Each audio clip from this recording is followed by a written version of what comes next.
Shop. Maybe this time, May 28 in cinemas.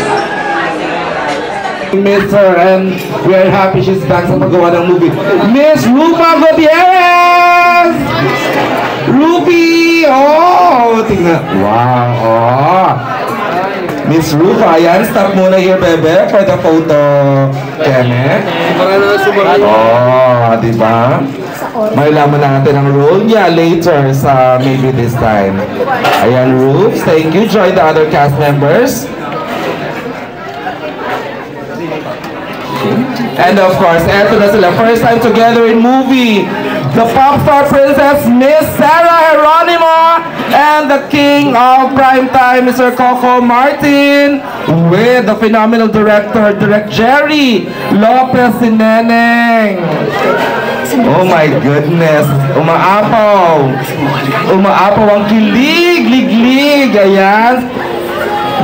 Thank you, and of course, the beautiful Miss Sarah Geronimo, the dashing Coco Martin, and the phenomenal Jerry Lopez Sineneng. Ayan, establish lang natin. Sige, kung mag-sit-nurse tayo. This is the grand press con para sa pelikulang A Valentine Movie in Summer. This is Maybe This Time from Star Cinema and Viva Films. I'm happy that is back sa paggawa ng pelikula. Direct Jerry Lopez Sineneng. Ayan, sige po. Ang taray, this is the most full-packed press conference I have ever hosted. Nakakaloka. Sana gauge yan para mag 400 million ang pelikulang ito. With all your support. The hashtag for today is Maybe This Time Grand Press Con.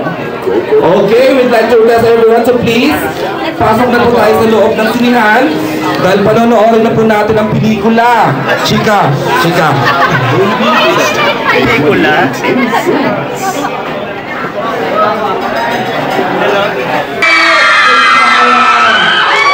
Oh my goodness, this is so...